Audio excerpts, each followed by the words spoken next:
So we You're are live on YouTube now with Sky Macklay. Sky, we're so grateful that you're taking time to hang out with us for a little bit.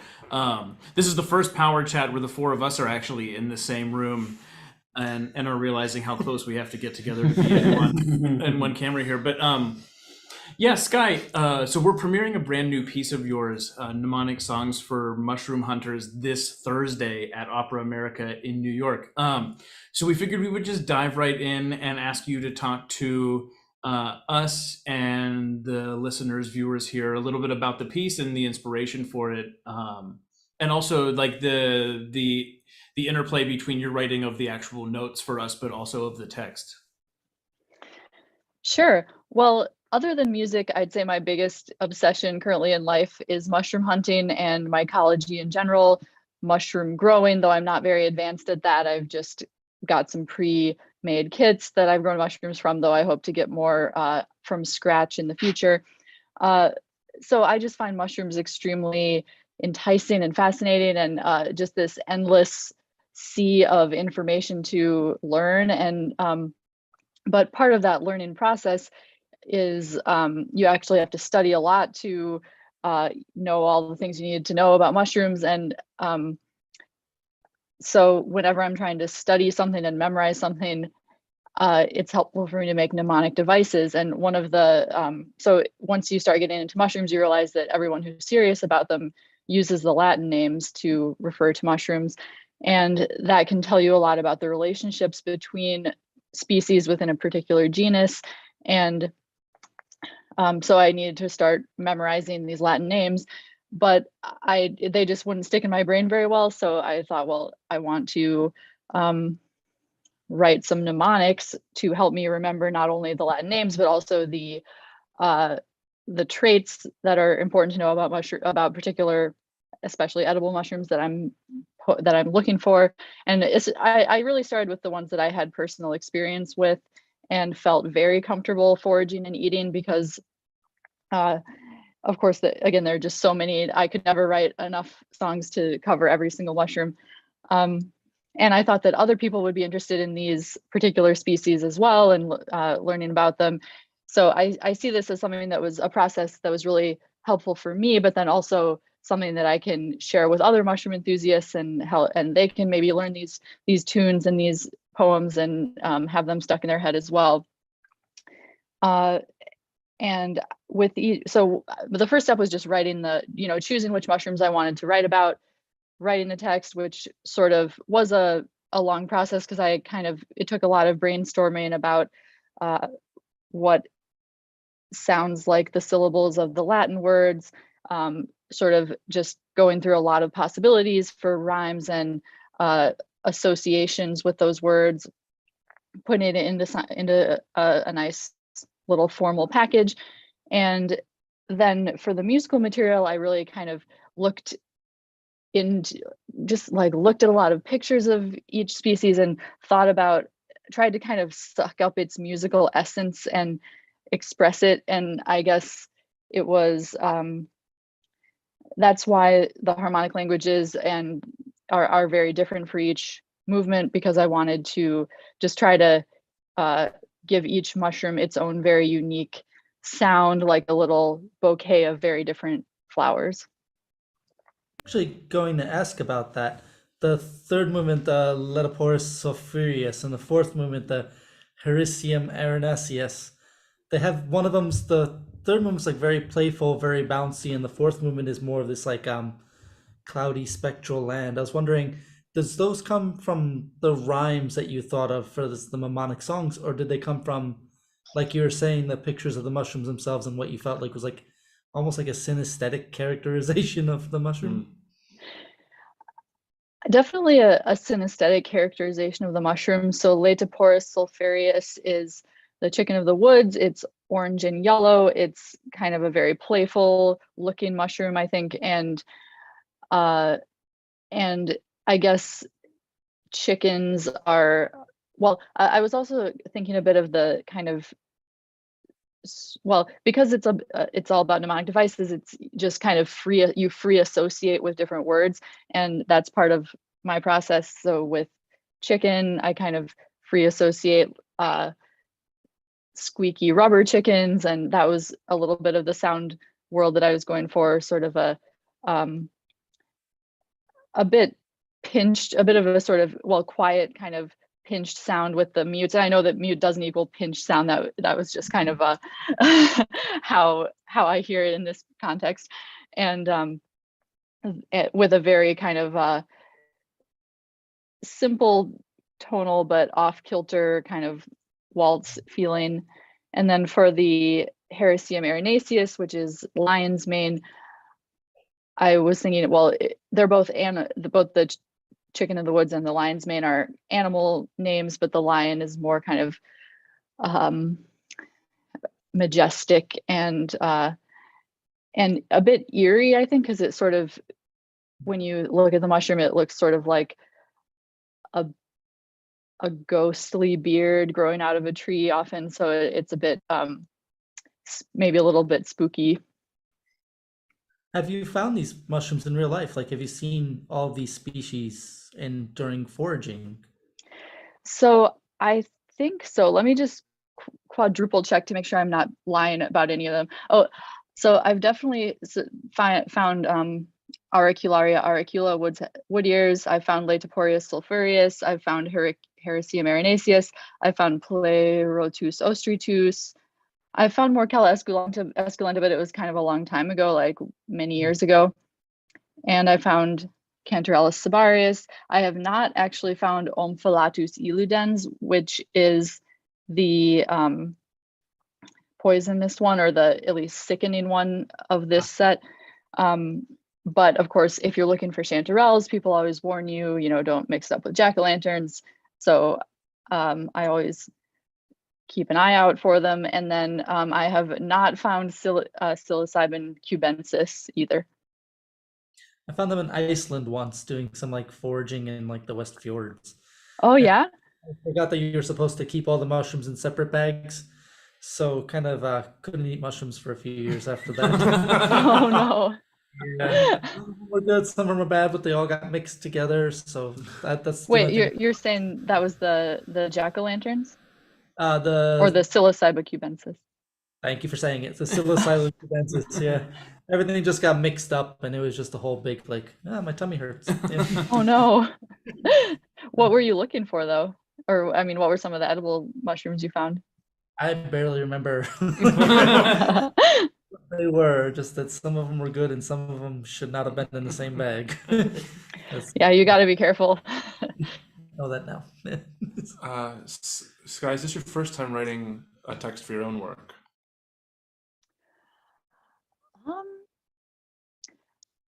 Yes, I think so. I usually like to work with librettists, but this particular piece was very, personal to me, and I wanted to go through the whole process of both text and music myself. So I just said I can do it. But yeah, I think I might have written a few small things, but this is definitely the only one I can think of right now that I wrote the text. In your writing, I mean, I have to assume when you're working with somebody else's text, it's like you have this fixed set of words. Okay, these words I have, this is what I have to work with, and I have them. Maybe it has to fit this. Did you find like, oh, maybe I'll change these words here? And like, is it a back and forth when you're in the comp process with both pieces, or did you write a text, fix it, and then say, okay, let's write the music to go with it? It was mostly fixed after I wrote the text, though I did decide, for example, in Morcella esculenta to add more repetition at the beginning because I wanted to have or more kind of a further iteration of most of the text, because I wanted to have these sort of blooms of sound that interrupts the text. But I realized that it sounded too choppy at first, so I wanted to kind of express the whole text first.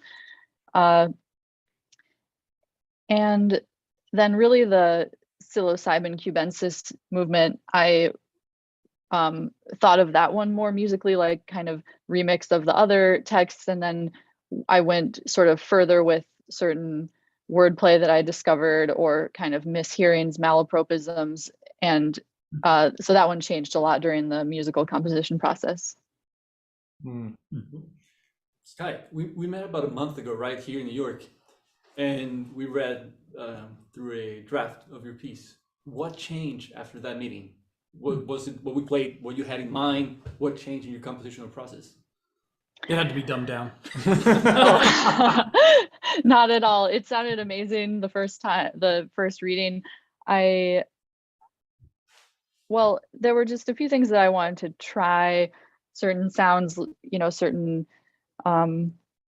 mutes and some slightly, well, one thing that changed a lot was in Heresium Arenaceus, I realized it was so pretty. The chords were so gorgeous when they sort of locked in. So I wanted to spend more time on those chords. I gave it a little more time to breathe.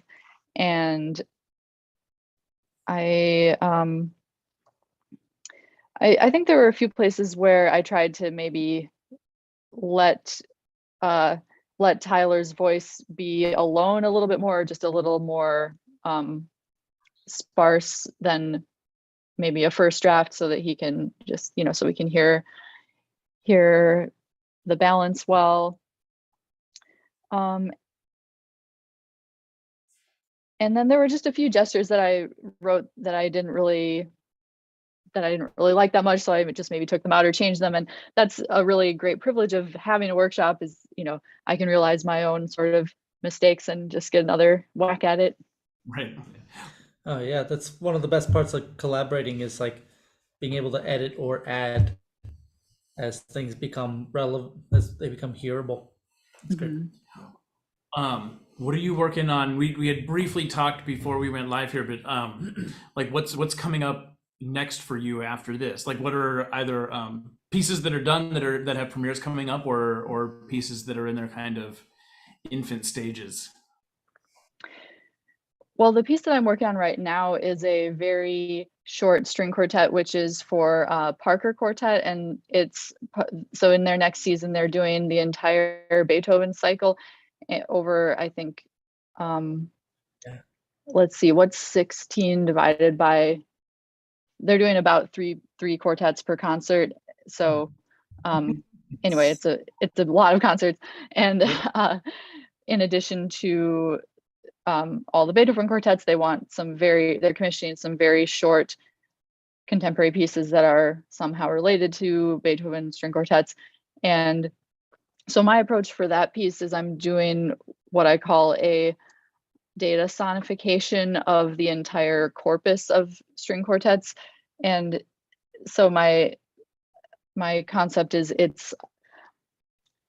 I'm using a data set called the something Beethoven corpus. It's abbreviated ABC. And so some music theorists have already done the sort of legwork of categorizing and annotating, you know, every single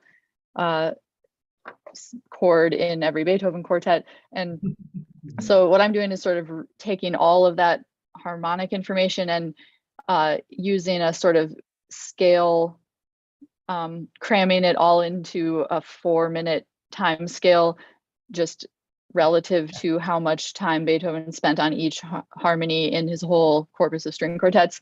So it's a lot of information, sort of like, and the idea is you can hear, you know, which sonorities he used the most, and going towards like which sonorities he used the least. That's really fun. Have you like, will you do electronic mock-ups of it first, or are you able to kind of imagine how the thing will work and then just pen to paper? Well, it's very mathy, you know, the sort of choices. So since I'm really limiting the chords, and how I'm defining that as sort of this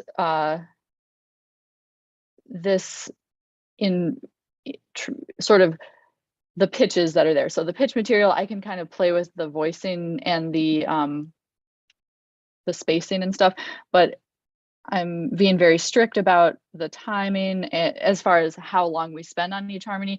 And so that kind of constrains a lot of my choices, but then I am being within that sort of time frame. You know, if it's 10 seconds of you know, E flat minor chord, within that I am being very free with the the voicings, the rhythm, and the timbres. So so I'm definitely very, I don't really need to do an electronic mock-up of it but I sort of know exactly what the parameters are within a certain time frame, and then within that little time frame I can do creative stuff. That sounds really fun. When's the premiere on that? I don't know the exact date yet. I think they're Okay. still figuring out where they all go in the season. So, I mean, if we take those 2 pieces alone, your music already has this ability to, or this focus on conveying information, on like excavating the real world as it is, and then presenting it in ways that give us space to interpret and understand it. Has that always been your musical interest, or was that something that developed over time? I think that has always been an interest of mine to bring extra musical information into my music, though sometimes it's also, I like how you said, something from the real world, because of course music that exists already is also part of the real world that I mine for meaning and references in my music. And I guess that well, it's hard to do things totally in a vacuum, but I definitely like to be explicitly referential, and in a way that creates its own rhetoric, its own language. One of the words I sometimes use to describe my music is surreally tonal, because I like to use sounds and recognizable objects from tonal music, but then recontextualize them in ways that are bizarre or stretched or compressed, like surrealism in art.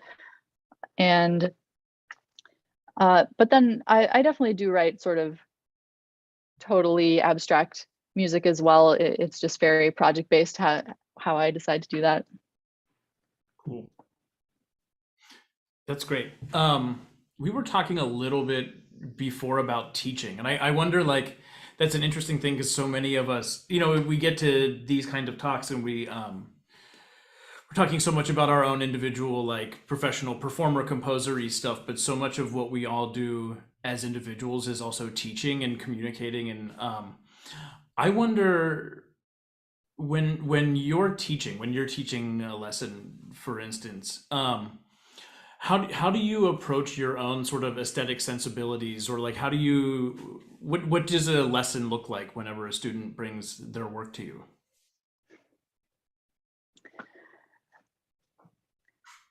It's definitely centered on what their interests are and what their particular project is, and I try to really draw out what makes a student tick and what they're passionate about. And of course that can change on a dime. I just want to know what they're fired up by at the moment, and then some students don't need any help with this, but sometimes it's helpful to refer them to other artists doing things in their wheelhouse that will help them build connections and sort of webs of reference and knowledge and experience within contemporary music and beyond. And then, well, I think a lot of being a composition professor is just being a coach and a cheerleader. So it's a lot about giving somebody accountability, helping them keep their workflow going and meet their goals, and be I mean, I feel hypocritical saying this, but meet their deadlines.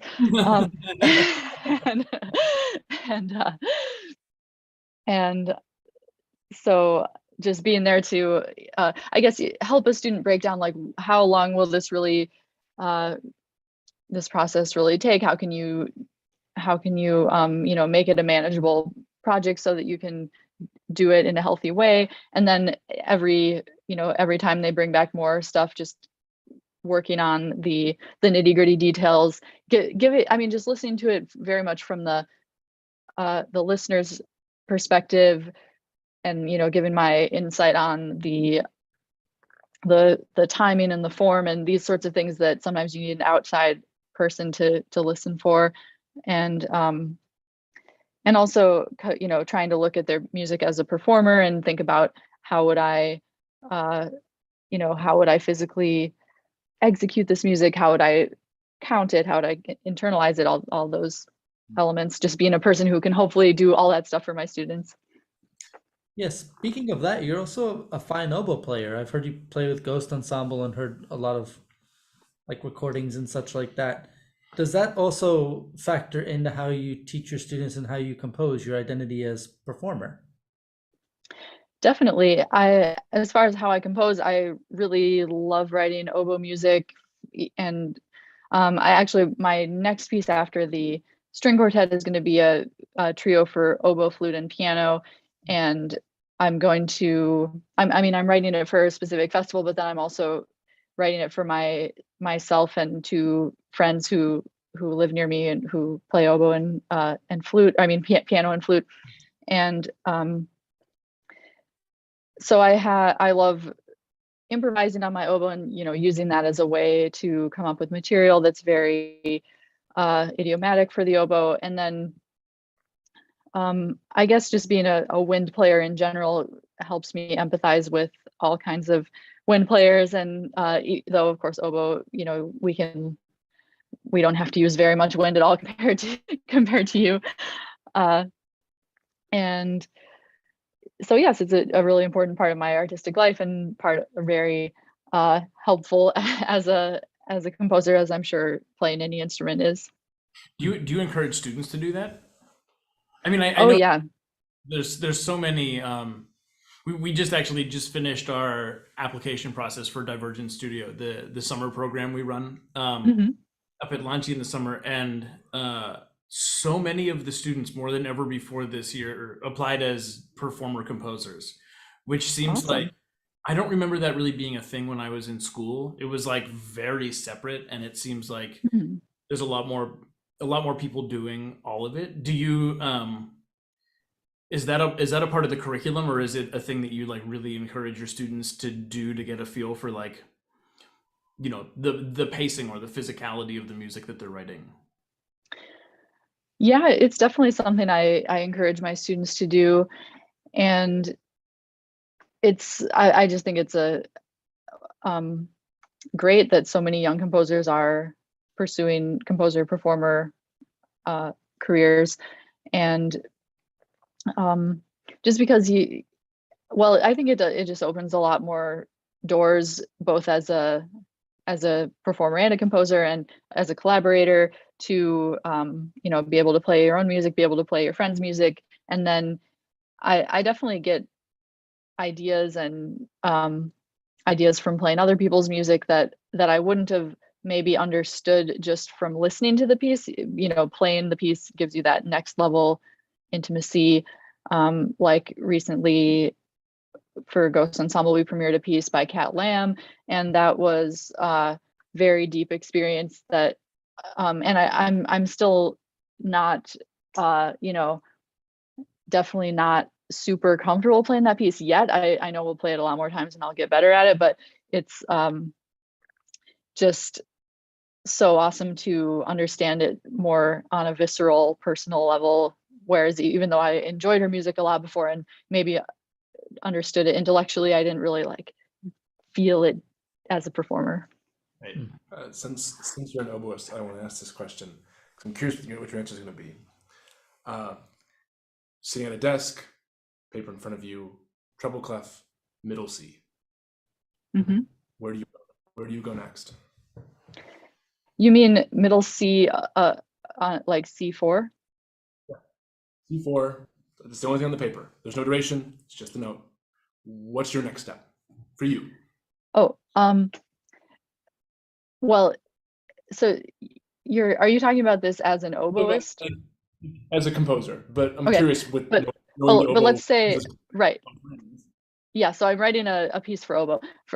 So my instinct with low C on the oboe, since that's, you know, quite low note for the oboe, is to play it like a long, very honky low C, and then kind of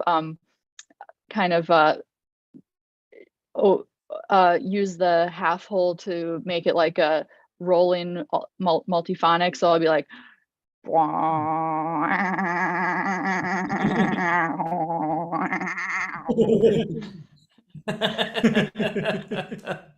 love that. That's brilliant. It's fun. thanks. That's exactly what I was hoping for. Oh, good. And can I ask one more Yeah, silly composed question? Do you have any projects that are still like dream pieces to be someday? You know, I get $100,000 from Siemens. I'm gonna write this piece for fun. What's that Yeah. piece? Well, I definitely have multiple possible realities for that, but one thing I do want to do is definitely write an oboe concerto with a whole large orchestra, because I I just have a lot of ideas for how they could interact, and I also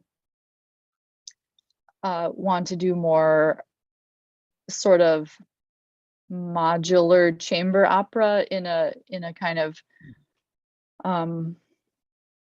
maybe like with some really sort of small parts and some like really big parts with tons of people and stuff, and I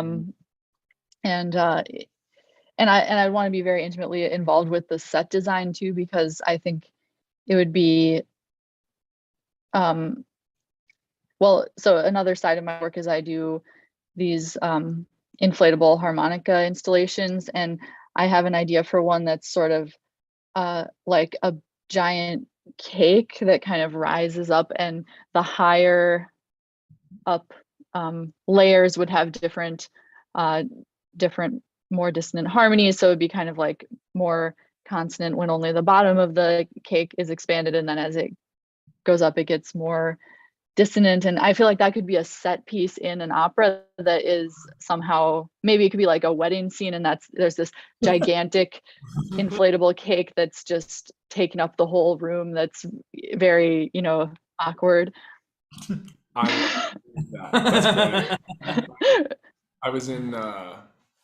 I was in Munich a couple months ago, and I saw a production of Così that they just put on, and it's a pretty contemporary production, and it starts with these small little toys on stage. They're all like in a small room, and the toys gradually expand in size over the course of the opera. So very end, it starts like a little dollhouse. At the end, they're like crawling through a giant inflatable like bouncy house on stage. It was awesome. It was super fun. Oh, that does sound awesome. Where was that? That was Bayerische Staatsoper in Munich. So Yeah, that cake idea sounds fun. It kind of connects to some of the mnemonic songs again, and kind of it has a sense of play to it that I think that a lot of the movements also have, and has been very fun to kind of dig into. Great. Yeah, play is very important to me in my music, and it just sort of comes out even if I don't specifically set out to do that. I think if I try to write a serious piece, I can do that, but my more natural inclination is to be a bit playful and whimsical in my music. Yeah, I guess that makes a lot of sense. I mean, even if you think about the cadences, right? It's like very serious music that is so well constructed and thought out, and also very funny and kind of cheeky. Like it plays with this idea of serious music in a way that I feel like a lot of composers, maybe you try to write a funny piece and it ends up not being funny, or you try to write a serious piece and it ends up being funny, and so you thread this line very nicely of like it's the best of both worlds here. Well, thank you. A rare thing that people are able to do. Yeah. So in keeping with our 30 minutes, you're in, you're out. This is where we have to stop. But Sky, thank you so much for joining us for 30 minutes tonight. Thank you so much for writing the piece for us. We're really looking forward to premiering it this Thursday here at Opera America, not in this room. The room we're playing in is bigger. But you can head over to loadbang.com to pick up tickets. Sky will be there, so if you don't come to hear us, come to meet Sky.